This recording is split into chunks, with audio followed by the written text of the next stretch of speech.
They look, they're humanoid, I guess, but there's something about them that is frightening, to your core.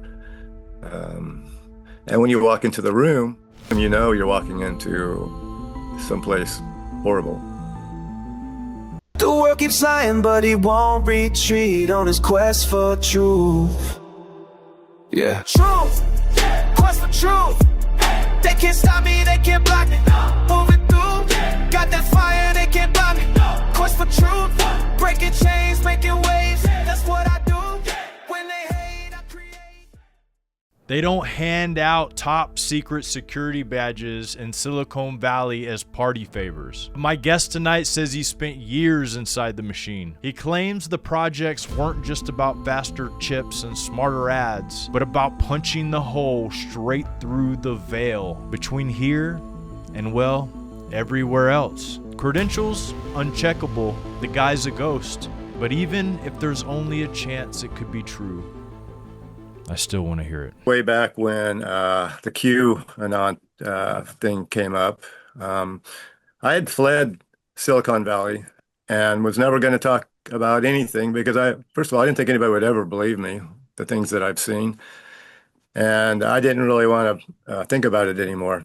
But I was watching Dr. Jerome Corsi on I think it was called the Patriot Soapbox or something. And they were talking about a lot of the things that I was trying to avoid. I was very surprised that they were talking about certain rituals and such that have kind of gone mainstream at this point, which is surprising. So I had a picture that I sent to him, and it was a picture of Obama with all the tech titans of the time sitting around a table toasting. Everybody assumed that that was Obama's table. It wasn't. It was Larry Ellison's table. If you look at the body language and study the picture a little bit, it's Larry Ellison's meeting, and what they were toasting was the alliance that they had made between the DC, what I call the Lucies, the DC Lucies, and the technology Lucies. What brought you to Silicon Valley? Well, I like to say I sort of Forrest Gumped my way there. I'd always had an affinity for math and physics, and I really wanted to study math and physics. I started at the local city college, which was Monterey Peninsula College, and some of my professors said, you're going to end up being a professor, so you might as well pick a different discipline to study. So I thought, okay, mechanical engineering. I love building stuff, and then I got accepted into Cal Poly, sort of a roundabout way, and got into computer science. And once I got into computer science, now you have to remember, this is back in the 80s. And Silicon Valley and the tech industry was very young. It's a lot different than it is now. They were just starting out. We were still the geeks in the basement. And when I got to Silicon Valley, I was surprised at what was going on. Very surprised. Had no idea some of the things they were doing to get power and position. I mean, they were willing to do anything. Now, a lot of people call them Satanists. I don't, because there's a lot of Satanists there, but they don't consider themselves Satan. I call them Lucies for lack of better. Some people call them the Illuminati. Some people call them other things. I just refer to them as the Lucies. It's the Luciferian elites. And these people are crazy. They do some crazy things, and look where they are today. It worked. It worked for them. And this isn't new. Technology isn't new. The Luciferians aren't new. This is a long time coming. This has been going on for thousands of years. Yeah, I've heard from several people that are in that arena that they take large amounts of drugs basically and try to commune with entities. And that to me really makes a lot of sense when we see some of the technology that's coming out. Yeah, drugs are a big part. A lot of ecstasy, a lot of cocaine.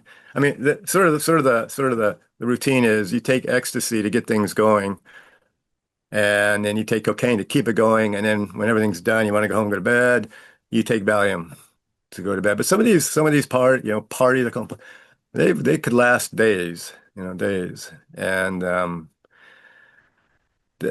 like I said, so it's hard to think back. I consider myself a different person now, but that part of me is still there. There's no way I can get rid of it.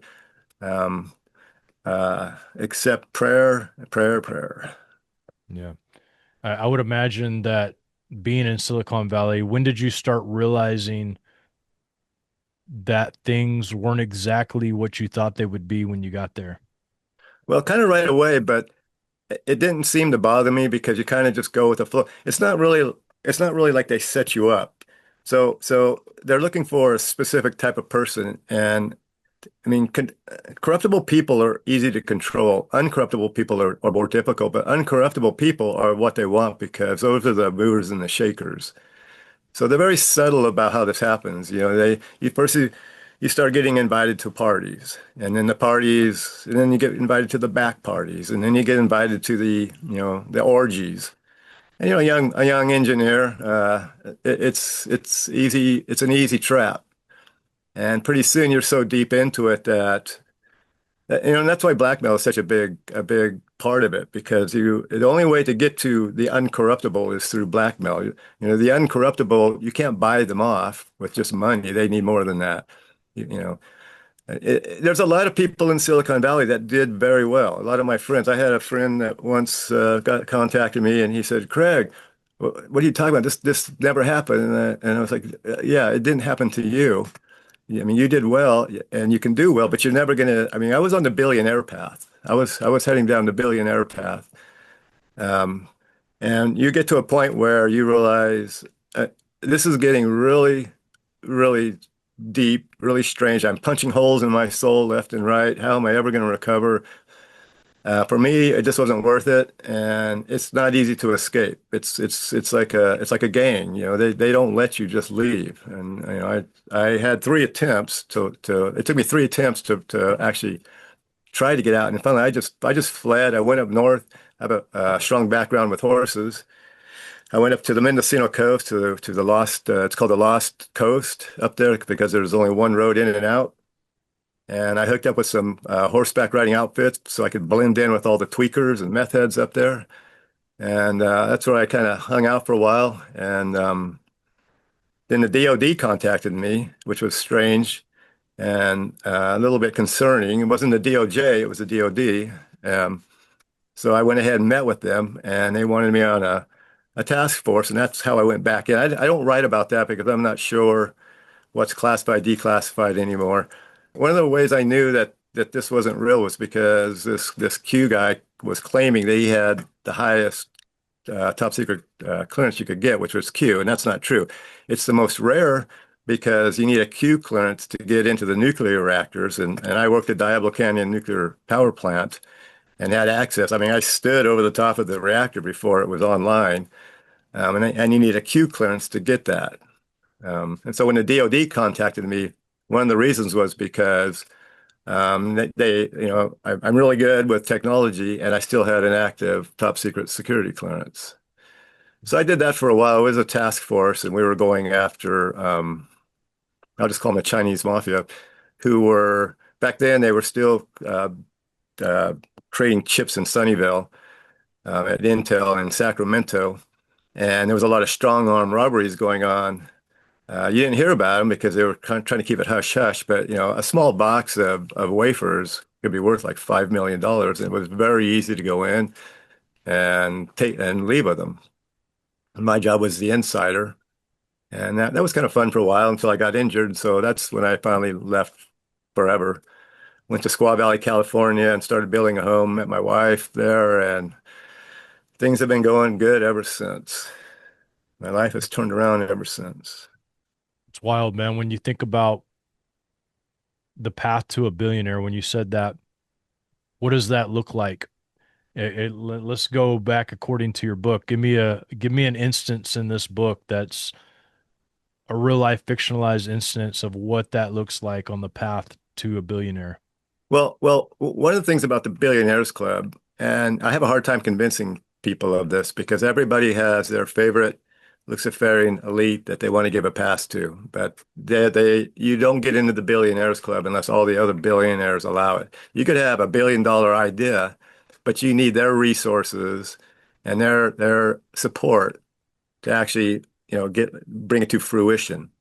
So, every billionaire that you know about has gone through these rituals, and the rituals start kind of weird. And and you think, okay, well, I'm just proving my loyalty to they call them Hasatan, to Hasatan. I didn't believe any of that. I was just going along at the time.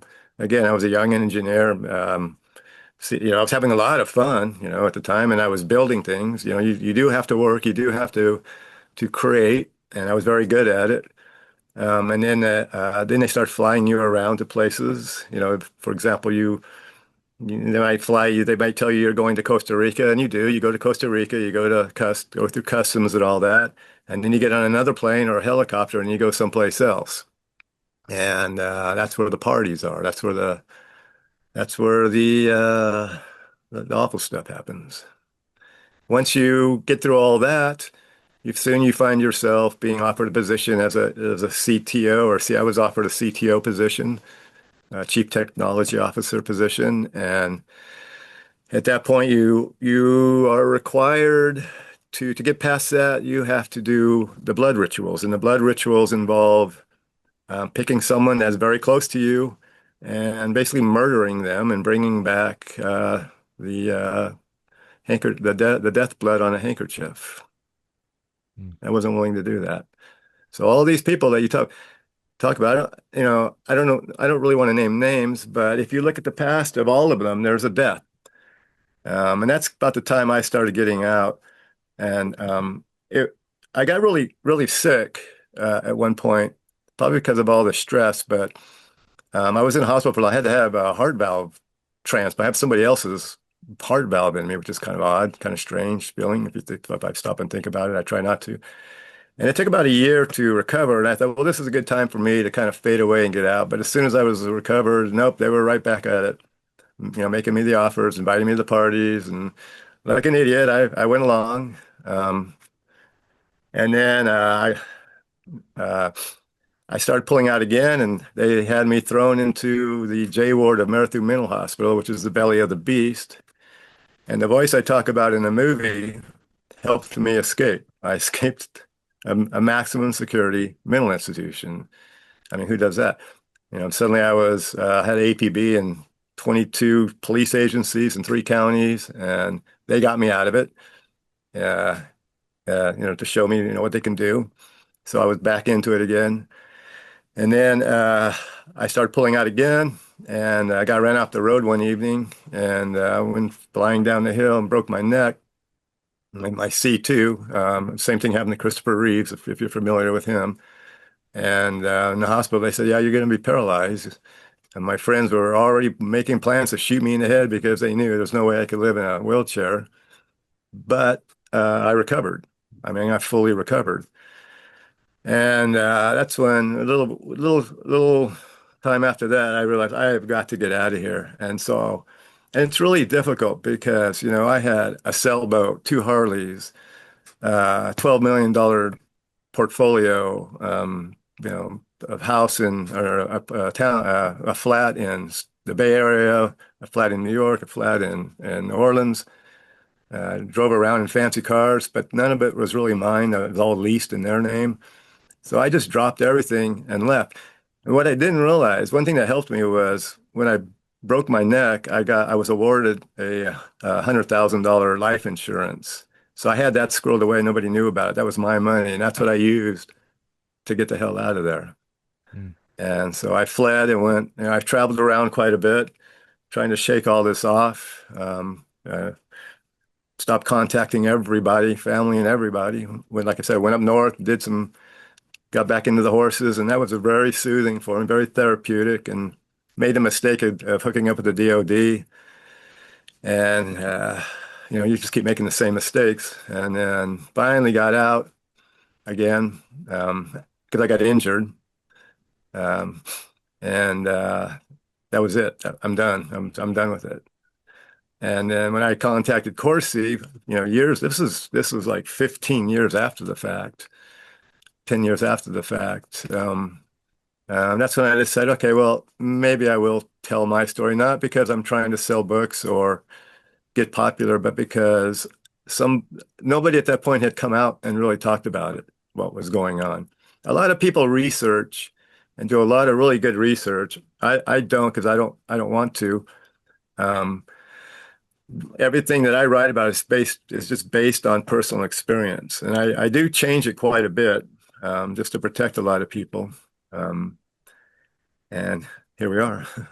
Yeah, man. Well, you mentioned some characters in your book, and I'm not going to ask you to give their real names and faces, but um, Some of the characters I don't mind naming. It's that was okay. the problem I was having with Dr. Corsi was he didn't want me to name names as well, but you get to a point where you kind of have to at some point. At some point, you got to point them out.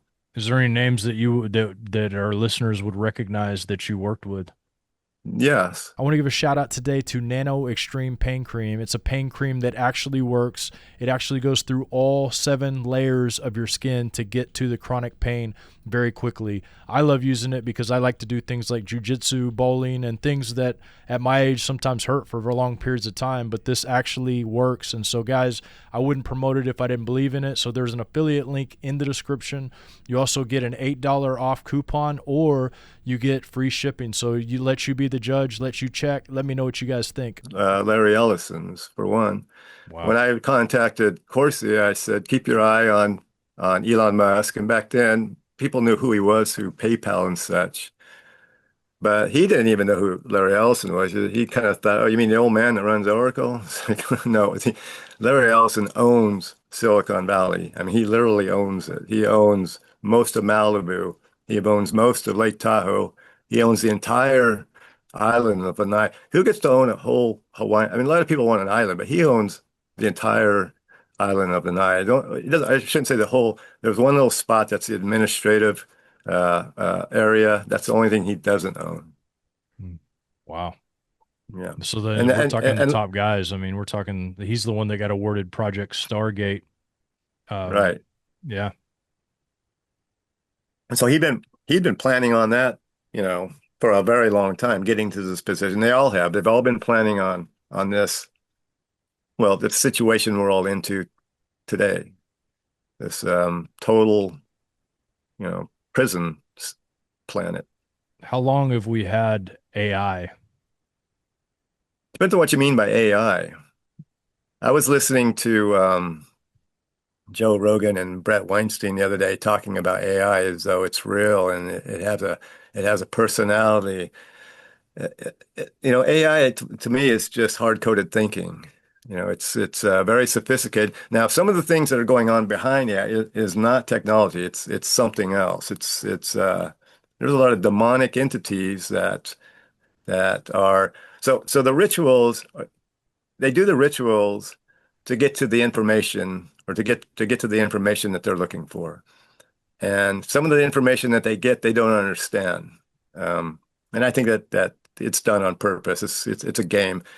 Um, there's a lot of different what I call Lucy circles all over the place. For example, you have the Lucys of Hollywood, the Lucys of DC, the Lucys of Silicon Valley, and they're all battling for position in Lucifer's kingdom. They all want to be number one. And Lucifer tricks them. He lets them think that they're winning. He doesn't really care as long as he doesn't care who's who. He doesn't care, who's doing what, as long as his plans are implemented. How many of the people that get into this stuff actually make it to billionaire status and make it out of this? I mean, it seems like it's a very, I mean, it seems like at any moment, you're replaceable. You are. So the only way to get out is either is death. So, for example, if you look back, a lot of the original Hollywood Luciferians, and mostly they're puppets, Luciferian puppets, they started getting older and harder to handle. Gene Hackman, for example, and what they will do is they will ruin your reputation and then off you. So not only are you dead, but your legacy is dead as well. I mean, look, people are going to remember Gene Hackman as some old man who died in a rat-infested home, and that's not true at all. That was just the setup, and it's a warning to the rest of them. See, this is what happens, Mm. and these are always the people who are getting ready to either uh, whistle blow or they are getting, they're researching some of the goings on. I mean, well, when I think about the Luciferian idea behind it, when you were going through the rituals, did you just think that it was all like just for fun, or what did you think? Like, I mean, as far as like in your mindset during that time, were there people that were really serious about it that you can think about, or was it mostly just people going through the rituals so that they could climb higher? Well, I at the time I never even heard of a Luciferian. I didn't know what Luciferians were. I just thought that I was one of the special guys because I was getting invited to parties. And you get invited to the next party and the next party, and pretty soon you're up there. And it's your choice. You keep going, or that's as far as you get. A lot of people, you got to be careful because if you get too far, they're not going to let you go. I mean, you may say, "I'm not going to do this," and they might give you a low-level director job in Stockton, California, or something, and where you can live out the rest of your life quietly. But if you're too deep, if you get too deep, if you have too much on them, they're not going to let you go. Not alive anyway. Hmm. And again, this is back then, Silicon Valley was a much different place. What didn't have the attention that it has now. What would you say that since you were in Silicon Valley, you mentioned the plan, what is the end goal of this plan that people like Ellison and others have? Well, it's going to sound crazy, but the end goal is to create a Tower of Babylon. Yeah, I'm sure you're familiar with the five eyes. Break into the kingdom of heaven and throw Yah off his throne and take over. They have a very strange belief system. They really do believe they are the good guys. They don't think of themselves. They don't consider themselves evil. They don't consider the things they're doing evils because they look at us as though, I mean, we're cattle to them. We're sheep to them. We're useful, and that's about it. Um, they want a planet, a kingdom where they live forever, and they don't want God in it. Do they think They that don't they're want going to God. storm his throne, or what do they think their technology is going to do to counter God? Uh, what do they think it's going to? Well, okay, so what they want to do is punch a hole into the barrier, the wall. They're the walls is what they call it, punch a hole. And well, there's two things. One is to punch a hole into God's kingdom and take over. The other one is to punch a hole into Hades and free their trapped brethren that are stuck. So and it's very strange because I was at a party years ago and I was just kind of sitting there and they were talking about a problem that they had just solved. And I was kind of listening on, and what it turns out was they were talking about CERN. I'd never heard of CERN. It hadn't been implemented then. They were talking about, I look back now, it's like, oh, they were talking about CERN. And this is going to sound really crazy, but uh, all these mega Ferris wheels you see are CERN structures, CERN infrastructure. When the technology, I mean, think of computers, how huge they were back, now they're tiny, right? Same thing with CERN. When the technology comes to fruition, then they'll shrink and make it portable. And they believe that when a person dies, uh, they their soul stays right where they died. It just goes to a different level, and they're stuck there. Most people die in cities next to um, bodies of water historically. So that's why you see these mega Ferris wheels that are unprofitable. I mean, if you notice, they're popping up everywhere. Why? Well, it's crazy as it sounds. That's why So you're saying that they're harvesting souls with these things, or what? they're going to rescue the souls. They're going to rescue their brethren, and they're Uh, going to and these brethren, when they get rescued, they need some sort of vessel in this three-dimensional world to interact in. And it's not going to be dead bodies. It's going to be you know, these clay and it's going to be the robots, I guess. I mean, it sounds ridiculous, but it's a lot more sophisticated. The things that they're doing are much more sophisticated than they let us know about.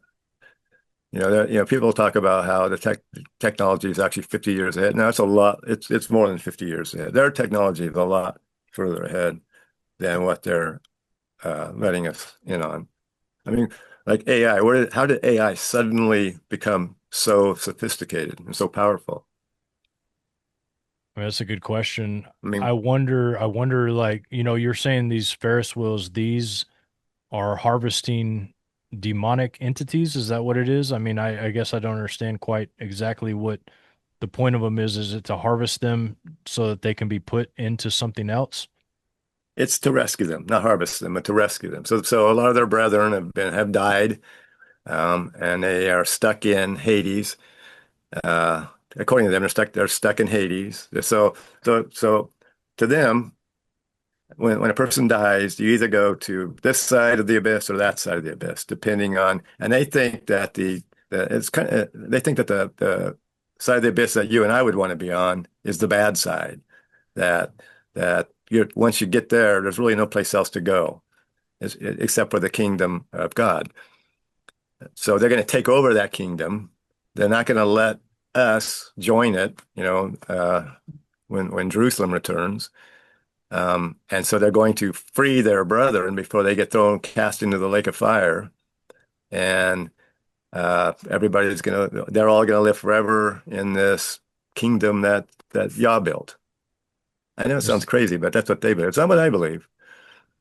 so they believe that because they're helping these entities that they're going to be also lifted up into that position. Is that what you're saying? Yeah, yes, but they'll get betrayed. I mean, it's not going to happen. It's just Lucifer is tricking them into thinking this, into believing this, because he wants them. He wants to, destroy as many souls as possible, right? Do you think that Lucifer thinks that this is going to work? Do you think it's like I mean, obviously the people think it's going to work, and it seems like imagination turns into reality. Like in the book of Genesis, when it talks about Babylon, it says that um, anything that they thought, basically anything they thought they'd be able to do. And so we're at a place right now to where it seems that anything we think we're going to be able to do. And so the idea of them receiving bodies and stuff doesn't seem that far fetched, obviously, with the robotics and the ability to supposedly create a human body out of tissue doesn't seem that hard, that far out of the structure for that. But if you, I There's guess if, yeah, go ahead. Go ahead. I was going to say, but there's got to be a component within that tissue that allows that consciousness that they're going to rescue to hook up, and that's the big problem they're solving right now. Have they been rescuing these entities out of the abyss now? Is that what I mean, these colliders and such, is there more of these entities on Earth now? I mean, it seems that way, but I'm wondering if that's kind of why we're seeing a real rise in the worship of these entities and maybe more demonic oppression, aggression, possession, all that stuff. Sure, I'm sure they've done system tests and regression tests as they move along. I'm sure some of them went bad, and some of them went well. It seems like if they all went bad, they would halt and try something different, but they're moving forward. There's a lot of these CERN structures. It's not just CERN. I think a huge one going in Texas, being built in Texas somewhere.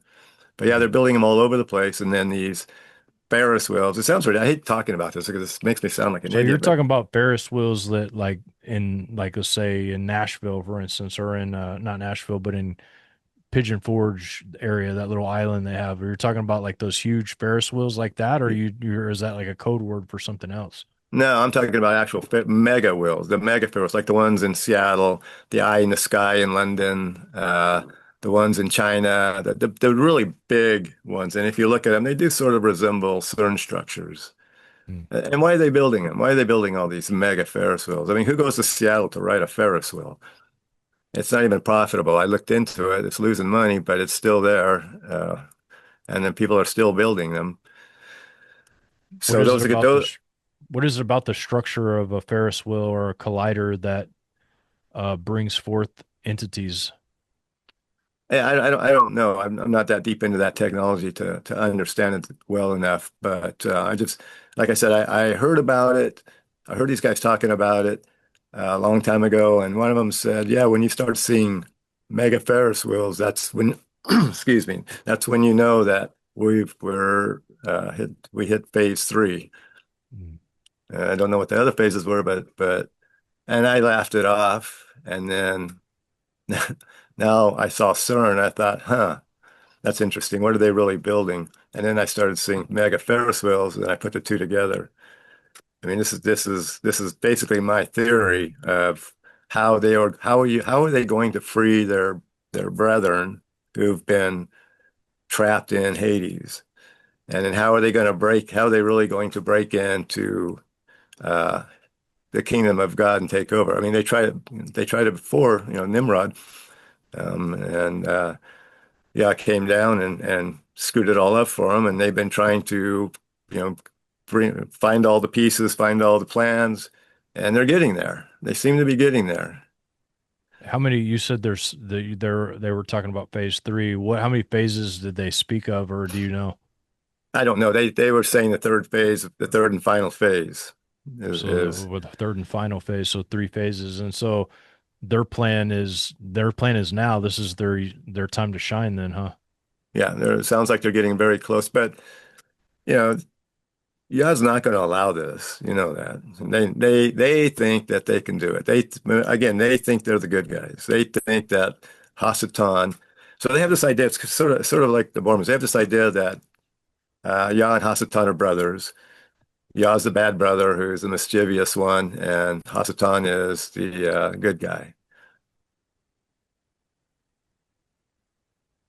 So when you say Luciferian, do they, I use that word loosely. yeah, It's just to separate the elites from the rest. They don't call themselves Luciferians. They call gotcha. themselves the chosen ones.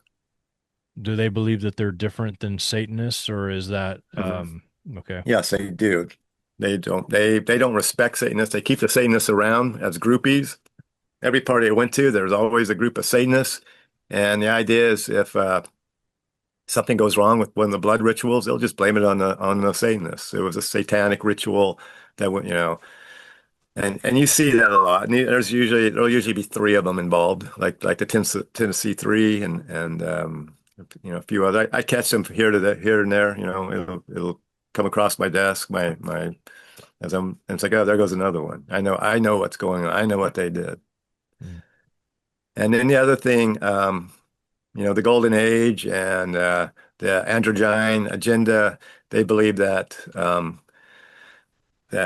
humanity is silly and they separated and they need to get them back. They need to get back. It's strange to you and me, but from their perspective, it's not. From their perspective, we're the strange ones. You know, why do we want to be male or I mean, sorry, male and female when we could be both? Mm.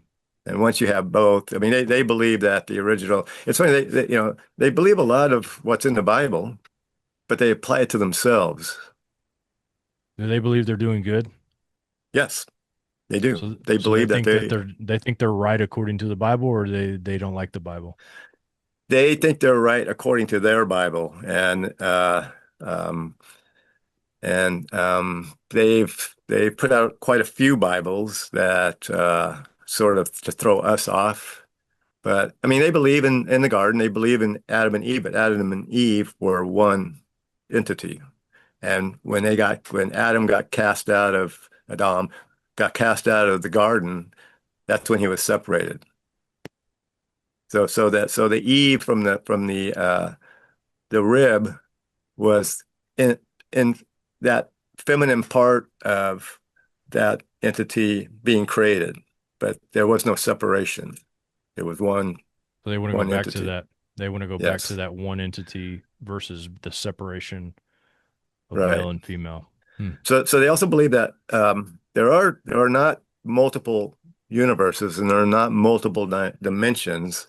They're all contained within God's creation, and that we can no longer see all the other dimensions. And I forget what book it is, but at one point Elijah and his protege Elisha were trapped, and Elisha was very nervous, and Elijah prayed and said, "Open your eye, open his eyes so he can see." And he saw the chariots. They weren't chariots; it's whatever. I mean, chariots were the high tech of the time, so he described them as chariots, but.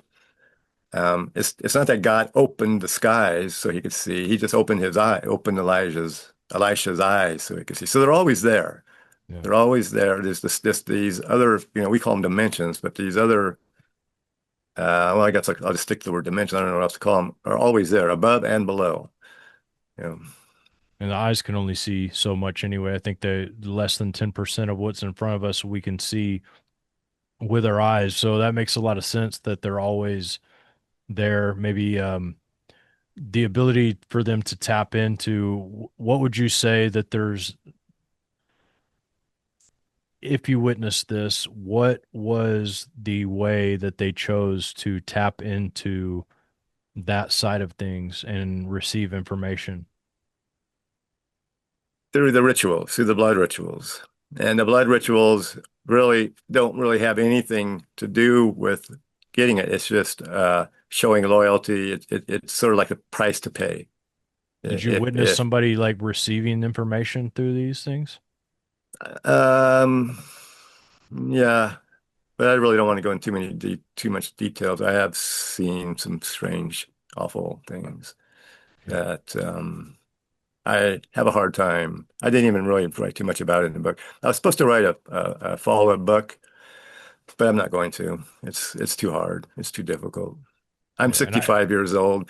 My yeah. wife and I live off grid.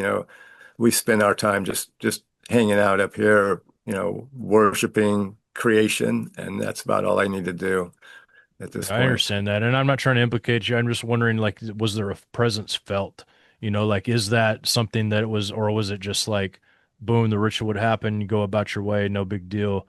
And that's what I'm wondering is like, was there a presence seen or felt? Seeing, yeah, seeing. You can see them. Seen. Okay. Yeah, Wow. they'll reveal themselves to you, and it's not that they're messing with your senses. I mean, like I said, they're always there anyway, Yeah. and so they can mess with your senses so you can see them. It's probably not what they really look like, but they're giving you a vision, and usually it's frightening, very Did frightening. everybody perceive them the same way, or did each person perceive them differently? And if so, if you're the same way, what was like your perception of these entities? What was that? Well, I don't know if everybody sees them the same way. I suspect they do because you can talk about individuals. So if I talk about the elder, they know the others know who I'm talking about. Um, but they look they're humanoid, I guess, but there's something about them that is frightening, to your core. Um, and when you walk into a room, you're walking into someplace horrible. But again, at the time, it felt exciting. It was a rush, it was a buzz because I didn't know what I was getting into. Most people don't. Most people really don't. I think a lot of them still don't. I think a lot of them think, oh, thankfully I was smart enough to go down this path because look how filthy rich I am. I have gold-plated toilets and 16 cars. Well, why do you need that? Yeah. Yeah, you would imagine if they saw these entities, they would know that they're messing with something at another level, and it just doesn't.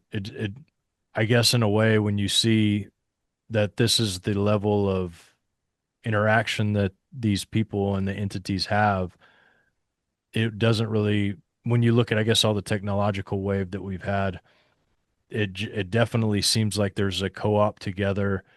And a lot of the stuff that people are seeing just seems to be technological as well as spiritual. And when you see you list from your area of expertise, which I know that you probably didn't have any hand in creating UAPs or anything like that, but what do you think they are? A distraction. There's just a distraction, just to keep everybody confused and arguing about, well, what are they? They're this or that. My perception of the world is biblical. It's we're in a realm. I don't know if I know it's not a round planet. I know it's not a flat planet. It's a realm. It's got boundaries, and that's what they're trying to break through is the boundaries above and the boundaries below. Because once they have those doors open, they can go anywhere they want and do anything they want. And Genesis even talks about that. Yah got to the point and said, "Man, we got to stop this because once they get to that point, they can do anything they want." And I mean, it is possible. I mean, we have that much privilege in God's kingdom. Is that what AI is, bringing all of the knowledge of mankind together into one thing to be able to have this ability to even do that kind of thing? Well, to me, AI is nothing more than hard-coded thinking. It comes from men, and again, it's just another distraction. They will say, well, this is AI, when really it's some demonic entity giving them information or doing something that we as humans can't do. Well, actually, we could do them, but we've limited ourselves. I mean, you can do pretty much anything, if you set your mind to it, and you have uh, the will of God backing you up. So out of all this, I guess when I think about everything we've talked about now and the things that you've written about and said, and also, my decades worth of research, a decade at least worth of research into some of these things, because I look more at the symbols than I do the headlines, I guess you could say.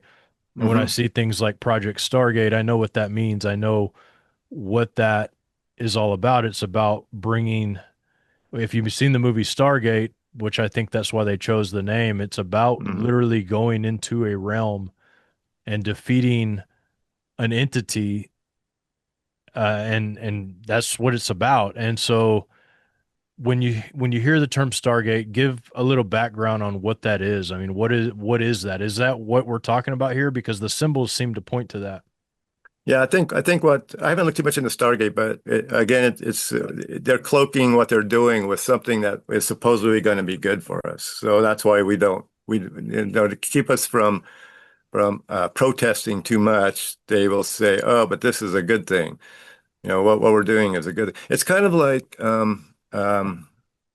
if you were a soldier, back in the mid 1800s, and they said we need to go take out this village of Indians because they're savages. They're not like us. They're savages, and it's we need that land in order to prosper. So it's worth the sacrifice.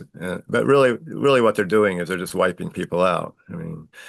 It's the same kind of thing. So they'll say, "Oh, Stargate, that's a really good thing." It'll allow us to track everything. Everything will be more efficient. You won't have to worry about so much because AI is going to take care of everything for you. You don't have to worry about your finances. You don't have to worry about buying a car because we'll make one available for everything you need will be available for you.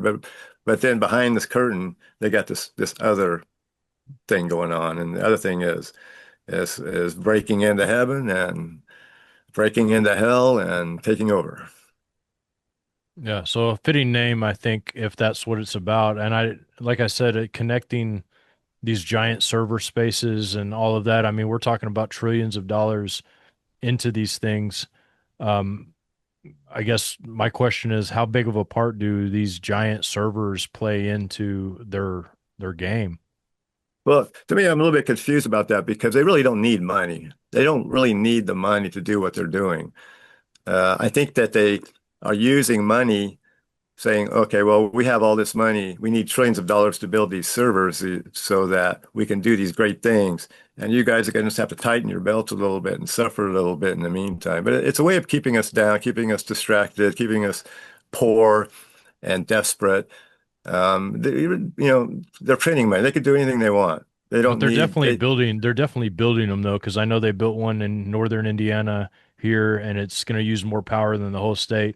They built one a city away from me under the cover of a shell company, a huge one, and they're building them everywhere, is what I'm saying. Even if they don't need the money, like what's the point of all these huge servers, I guess, to keep control?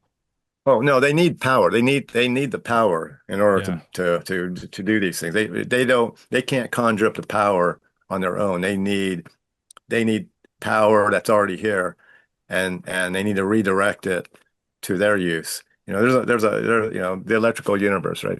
There's a lot of power all over the place. It's the life force that keeps this place going. It's God's breath. And so they need a lot of power to compete with that. They need a lot of power to do these things. Do you think It's that, I mean, I guess what I'm asking is like these servers and all of this computing power, is this so that they can drum up the ritual that they need? I mean, is that what it is for all four? it's yeah, to drum up the ritual and also to power the technology. I don't believe that the world is just now becoming technological. I think the world has always been technological. I don't think that Yah can, when Yahusha left, he didn't just float away. It was a technological. He left in some sort of I hate to say spacecraft, some sort of high-tech craft. When you see these things floating around today, these drones and things, those things have been around forever. And they do, in this physical world, they do need power. They, just like you and I need, we were created by God, but we still need fuel to keep running.